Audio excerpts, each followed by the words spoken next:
Alrighty, Jerry Diamond with How to Get Out of Babylon, Flat Earth Homeland, Ozark Plateau Relocation Association Headquarters, and, whatever, Operation Ephraim's Rescue. The Ephraim's Rescue thing is really cool because I told you on one of the other videos that the guy that invented this cart is Mormon. Obviously, I mean, I knew that from the second I saw the cart, And the reason it pulled up, it wasn't like completely miraculous or synchronicity, because I had just done this whole binge study of the handcart companies. There were two companies, Willie and Martin, that got hit by a blizzard in the high plains, and the Willie cart company had less first, and they got through with less casualties, but they had about 20% casualties. A couple hundred people died between the two. Donner Party, 25 people. So, yeah, quite the saga. But, that was a bunny trail. So that was what I was. Okay, pause. Anyway, I can't take notes, and I don't have anybody here to keep me on track. So, do I have ADHD, or do I have CLD, compulsive learning disorder, or am I just Asperger's or autistic? I don't know. One time in my life, I was at a meeting, and this guy's wife was there, and she was sharp, and she was awake, and she was alert. And every flipping time I lost my train of thoughts, I'd say, and she would, oh, God. Can I hire you? Can I keep you? Can I use you? Hey, take you to all my meetings. All my family would do would be just distract me more. They would do this, like on the Mormon handcart thing. They would sit in the back and they'll go. That means bunny trail. You're on a bunny trail. Get off the bunny trail. Get off the bunny trail. And that would just like, fluster me even more. So anyway, okay. So the handcart thing, I had a really good talk with the guy. I mean, and he, the initial thing, I just want to get this up real quick because it's kind of an update. He did a campaign, crowdfunder. Goal was $250,000, and he only made $25,000. So it's one of those all or nothing, and he likes it like that. That way, you're not, using money and spending it, and abuse, and then you can't put out the goods, or you don't succeed at it. Then you have a bunch of upset people. So he's doing an Indiegogo campaign starting in mid-March or in March, and it's an all or nothing. But he's cut it down. He knows he can do it and get into production for $100,000. So it'll work because he's got a lot of backing. Now here's what I'm going to do. I'm the first YouTuber that he contacted, which was really cool. I asked him that specifically, and he said, "Yeah, you're the first one I've contacted." And he talked about my thousands of subscribers. Well, I got 3,000. Well, big whoop. I don't have 100,000 or 200,000 or a million. But anyway, I will do what I can do, everything I can do to get it, make it a success, and by contacting other YouTubers and tell them, "Hey, get this out there, the idea out there." But there's no product yet. It is a Kickstarter campaign type thing, crowdfunder, whatever you want to call it. And it is, I believe Kickstarter was the first one he did. And it was. They are very, he said they have a lot of, what did he use? Not religious, but, they have a lot of more protocols and hopes and junk, obstacles. So anyway, he's got a lot of support, and I'm going to help him push it, but he's got only one. He built one. So I said, "Hey, send me one," And he said, "I will send you one when we build them," but they ain't built yet, so I can't do that. So, but it was a really, really good talk. Okay. So back to free and cheap health things. So I talked about Zymugu, any kind of probiotic, put it in milk, ferment it. Nattokinase is one of the most awesome enzymes, most powerful enzymes ever discovered. And a lot of these things, just for instance, kombucha, okay? They found out that there was an entire area of Russia, okay, that had no or very little heart disease, cancer problems. And they were like, see if I can eliminate that. I don't know. What I see is darker than what as it shows up when it plays. So anyway, no cancer, heart disease and whatnot, diabetes, And come to find out, there was a new czar, and he was a younger kid, and he tasted the kombucha. It was a royal drink. It was only a royal drink. And he's like, I don't like that stuff. It don't taste no. I want whatever, Coca-Cola. No. Chocolate milk. I don't know, whatever. He didn't like it. So he said, give it to the peasants. So they gave it out to the peasants. How to make it, everything. And so that led to this health discovery of, hey, there's a whole bunch of people. This is healthy. It's really good for you, and you don't get sick.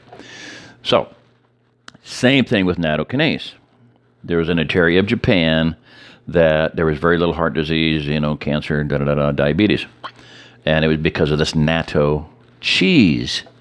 And this cheese is, I've never tasted it, but they say it is very strong taste. And even the Japanese either love it or hate it. So there's no middle ground. It's like maybe like Limburger cheese. I don't know. Maybe Limburger cheese was an Americanized version of it. My grandpa used to eat that stuff. They don't even sell it in the stores anymore. It just it smelled like something that came out of the bathroom. Really bad. I mean, very strong smell. But my grandpa liked it. Maybe that's what it was. I don't know. It's like a Vegemite. He just gave me a Vegemite sandwich. So, and how it was discovered was that way, but how it was first created is another story. A bunch of villagers had a bunch of soybeans, and they were on a haystack, and there was all of a sudden an attack. So the warriors ran off to fight and forgot about it. And by the time they came back, it had fermented. So that's how nattokin cheese was created. Fermented. So a lot of things that are fermented are very good for you. And so you can go on and on with that. Sauerkraut, oh yeah, make your own sauerkraut. Oh man, ferment vegetables, turnips, peppers. My daughter did, she'll do a pepper blend. And oh wow, just, awesome. Because you use salt, you put a little bit of salt in it. Just, oh boy, it just makes a kick thing. And even turnips, they don't taste great, but hey, you can thicken soup with them. It preserves them. You don't need refrigeration. This is one of the most key things about what's going to have to happen here as you get here, on your way here. Some of the things are going to be related to en route, and some of the things are going to be related to when you get here. You're going to have to be able to store food. Okay, and that's one thing I'm going to go into more. But fermentation is a method of storing food. And how good is it? Well, you might want to learn how to can, but canning, the heating process, destroys your enzymes, kills them. You ain't got any enzymes left. Destroys a lot of the vitamins. So the nutritional content is through the floor. My ex-wife saw that with Amish a lot. They would actually eat, they would live through the winter off of their canned vegetables. Well, their health very often isn't very good. For the reason being also because they eat massive amounts of sugar. Somebody went into Walmart and asked for sugar, and we don't have any. What do you mean you don't have any? This is Walmart. Oh, the Amish came in. They had a big run, and it's all gone. Yeah, they don't eat well at all. So everybody thinks they're real natural. Nah, by any means.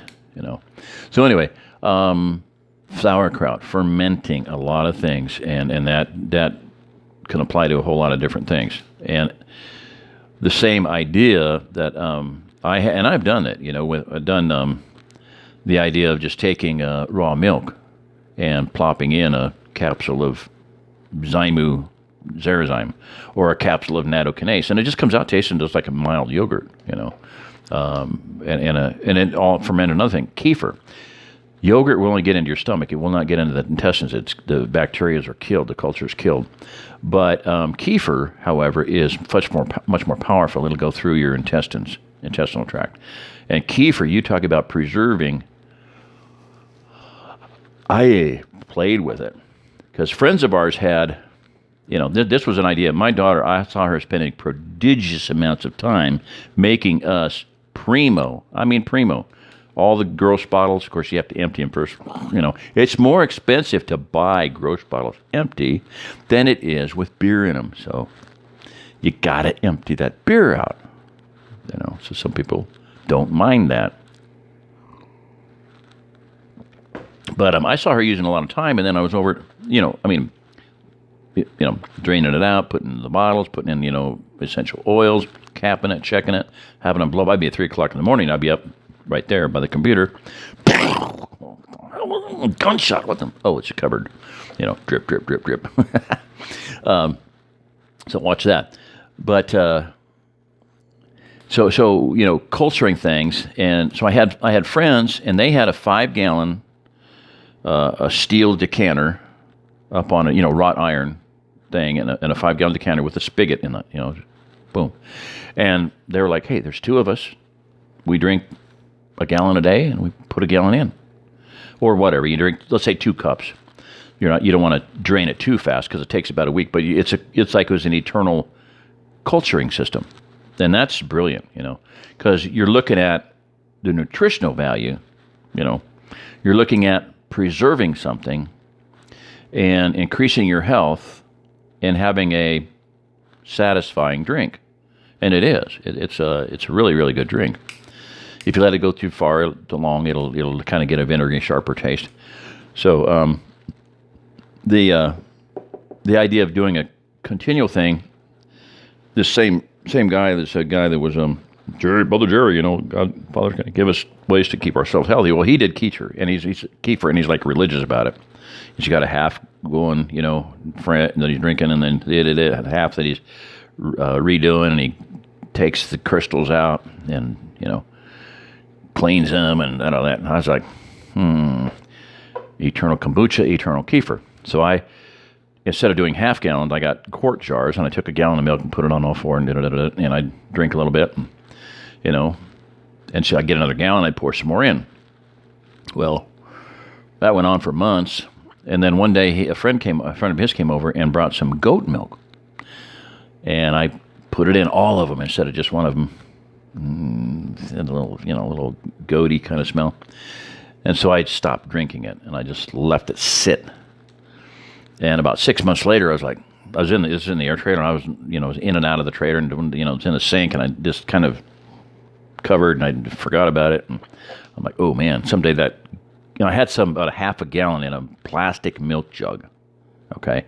And I was thinking, man, someday that's going to break. It's going to develop a leak, and I'm going to have a stinky mess. And so I grabbed it, and I was about ready to throw it out. And I'm like, I shook it up a little bit. And, wow, smelled like kefir. So, and I had the half-gallon jars out in the heat. 100 plus heat. Never refrigerated it. Actually took the one jug when I finally did throw that out. I threw it out in the pasture, and several months later, I was like, I grabbed it, and I still smelled like kefir. So I'd drink it. So yeah, kefir is a way to preserve food, preserve nutritional, and not just preserve it. Raw milk is far, far better than store-bought milk, but kefir is a way to increase that nutritional value with raw milk, and kefir is a way to increase it even more. And I doubt seriously that you could do this with yogurt, but with yogurt culture. But with kefir, yeah, I have proven that, especially if it was like at room temperature or a little bit cooler or whatever, it would be like sourdough bread, which is another fermentation process. Eternal. Bill and Shirley say that there were people up in Alaska who have had sourdough bread that went back to their grandfathers and great-grandfathers. So you can keep something going. Why not do it? So I think pretty much, to me, it's a given fact that you can culture these things and keep them going. Proven with kombucha. I prove it with kefir because I severely abused this stuff. Really did. It had been infected or contaminated with goat's milk, and after a little while, it smelled. I actually drank some and started culturing it again. So you can do that with a lot of things. You got to keep it clean. Obviously, you have to have a clean jar, and don't just drink out of it. Pour it out or dip it out with something. You don't want to contaminate it with anything else. I'm trying to be very, very careful with my kombucha on that respect. So, all right, it's Jerry Diamond. If you're listening to this, you are the remnant.